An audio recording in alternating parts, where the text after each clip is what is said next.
बिस्मिल्लाहिर्रहमानिर्रहीम, अस्सलाम वालेकुम। डियर स्टूडेंट, आज हम डिस्कस करने जा रहे हैं इंटरस्टिशियल कंपाउंड और अलाय फार्मेशन के अंदर अगर हम देखें तो डेफिनेशन इसकी बाद में एक्सप्लेन करते हैं। पहले हम इसके पॉइंट जो मैंने लिखे चंद वो देख लें कि इंटरस्टिशियल सॉलिड सॉल्यूशन हम इसको बोलते हैं। इंटरस्टिशियल कंपाउंड को इंटरस्टिशियल सॉलिड सॉल्यूशन इसलिए बोलते हैं क्योंकि ये एक सॉल्यूशन ही की टाइप्स है। और दूसरी अगर बात करूं मैं सॉलिड सॉल्यूशन और इसके अंदर दो सॉलिड सॉल्यूशन इंटरमिक्स होते हैं, इसलिए हम इसको बोलते हैं इंटरस्टिशियल सॉलिड सॉल्यूशन। अब देखें, मैंने एक ट्रांजिशन एलिमेंट लिया है, उसका मैंने ये एटम से ड्रा किए हैं, तो ये हर एक का मैं न्यूक्लियस दिखा रहा हूं। तो इसके अंदर देखें कि हर एलिमेंट की एक डिफरेंट ज्योमेट्री होती है। तो इसके मुताबिक अगर मैं इसको यूं बताऊं आपको कि अगर आप कोई फुटबॉल लें तो ज़्यादा तादाद में फुटबॉल लें, उसको रूम के अंदर आप इस तरह अरेंज कर दें तो उसके अंदर फिर भी कुछ ना कुछ स्पेस बचेंगे, वो जो एम्प्टी स्पेसिस होंगी। अब मैं कहता हूं कि अगर मेरे पास जो 4 फुटबॉल है तो उन 4 फुटबॉल के अंदर ये जो स्पेस होगा दैट इज एम्प्टी स्पेसिस। इस स्पेस को मैं बोलूंगा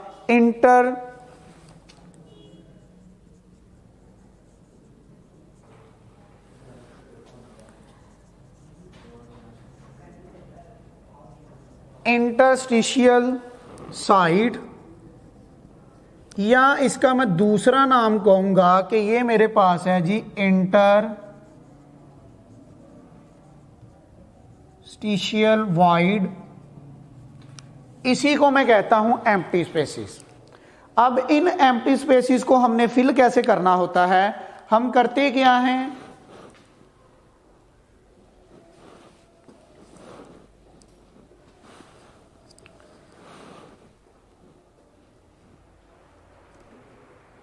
small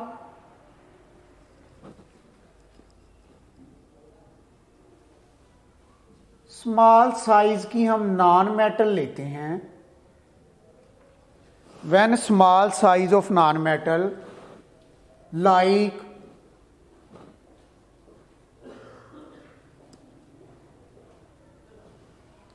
hydrogen, boron, carbon, nitrogen, oxygen, fluorine.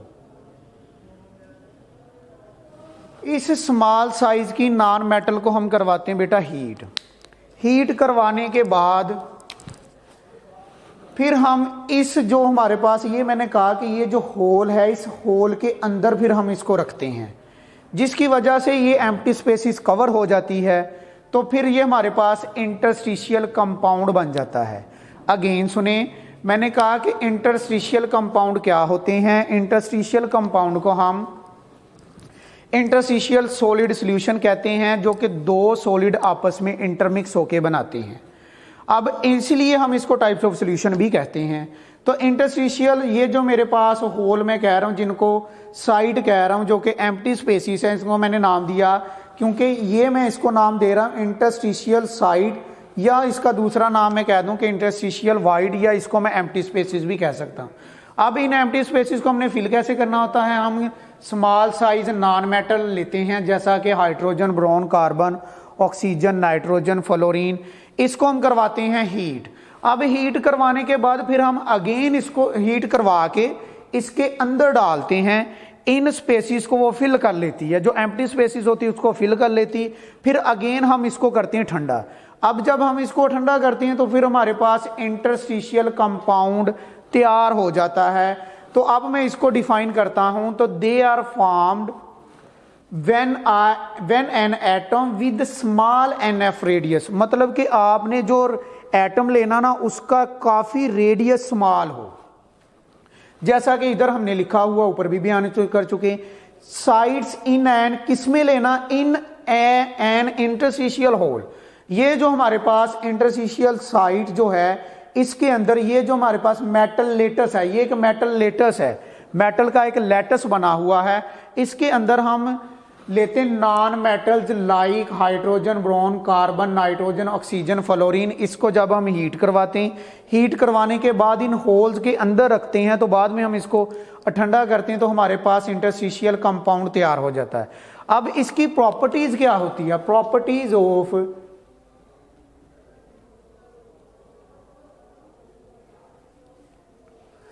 Interstitial compound. Interstitial compound की प्रॉपर्टीज ये होती है कि ये हमारे पास जो इंटरस्टिशियल कंपाउंड बनता है, वैसे तो हमने पढ़ा है ना कि ट्रांजिशन एलिमेंट्स तमाम के तमाम उनका मेल्टिंग और बॉइलिंग पॉइंट ज़्यादा होता है, लेकिन वो हार्ड भी होते हैं, इसी वजह से उनका मेल्टिंग और बॉइलिंग पॉइंट ज़्यादा होता है। लेकिन अगर आप इसकी बात करें इंटरस्टिशियल कंपाउंड की, तो ये मोर हार्ड होते हैं than parent atom, more hard than parent atom.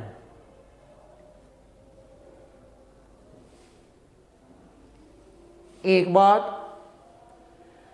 दूसरी बात, जब ये हार्ड होंगे इट मींस इनके boiling point and melting point high होंगे। इट्स पेरेंट एटम, अपने पेरेंट्स एटम से इनके मेल्टिंग और बॉइलिंग पॉइंट हाई होते। क्यों? क्योंकि जो इसके अंदर एम्प्टी स्पेसिस थी, यही तो हमने पढ़ा कि इंटरस्टिशियल कंपाउंड हम क्यों तैयार करते हैं कि ट्रांजिशन एलिमेंट्स के अंदर दे हैव एम्प्टी स्पेसिस। उस एम्प्टी स्पेसिस को फिलअप करने के लिए हम इंटरस्टिशियल कंपाउंड तैयार करते हैं। अब जो पहले तो हमने जो डी ब्लॉक के अंदर ट्रांजिशन एलिमेंट्स को स्टडी किया है ना, ट्रांजिशन एलिमेंट्स वैसे हमें पता है कि उनका साइज कम होता है, जिसकी वजह से वो ऑलरेडी हार्ड होते हैं, लेकिन जब हम उसको इंटरस्टिशियल कंपाउंड की फॉर्म में लेके आते हैं तो उनकी हार्डनेस में और इजाफा हो जाता है, जिसकी वजह से उनके मेल्टिंग और बॉइलिंग पॉइंट भी इंक्रीज हो जाते हैं। और इसी इंटरस्टिशियल कंपाउंड को समटाइम्स हम इंटरस्टिशियल ओलाय भी बोलते हैं।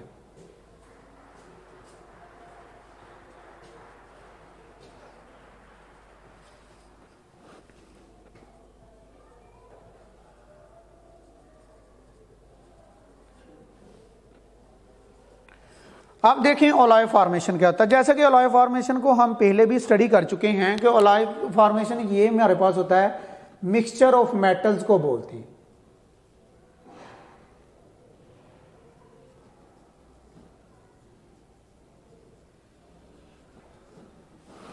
इसमें दो या दो से ज्यादा मेटल्स एग्जिस्ट करती हैं ओलाय फॉर्मेशन के अंदर।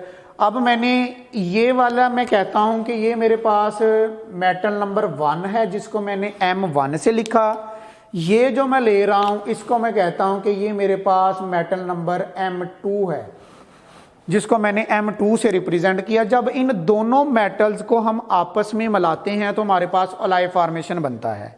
अब क्वेश्चन ये है कि ट्रांजिशन एलिमेंट्स के अंदर क्या तमाम के साथ ऐसा होता है? तो ऐसा तमाम के साथ नहीं होता, तमाम के ओलाय फॉर्मेशन नहीं बनते।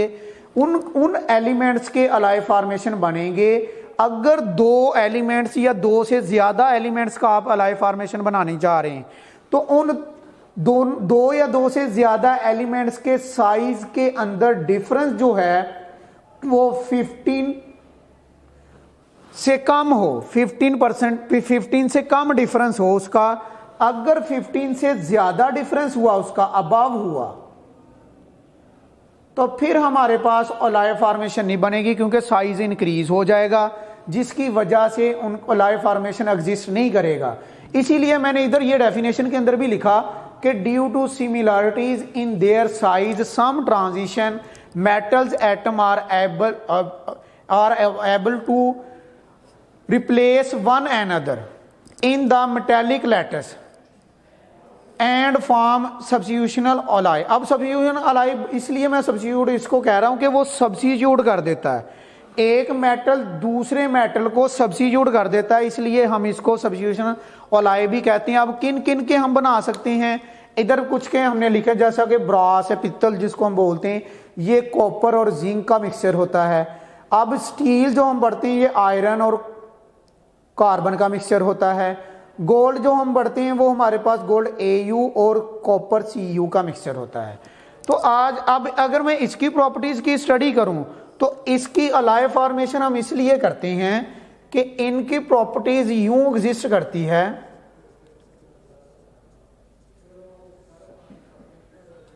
कि जो हम ओलाय बनाते हैं दो या दो से ज्यादा मेटल्स का, उसका फायदा ये होता है कि वो कोरोजनलेस होता है।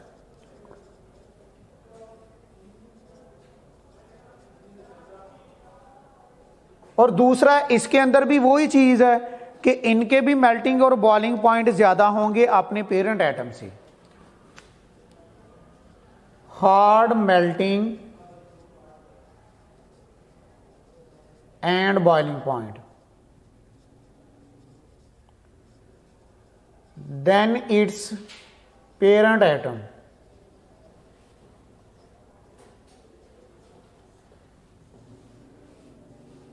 देखिए स्टूडेंट, आज हमने जो डिस्कस किया इंटरस्टिशियल कंपाउंड और ओलाई फॉर्मेशन के अंदर कि दे इंटरस्टिशियल कंपाउंड कौन से होते हैं, they are formed when an atom with small enough radius sits in an interstitial hole in the metal lattice.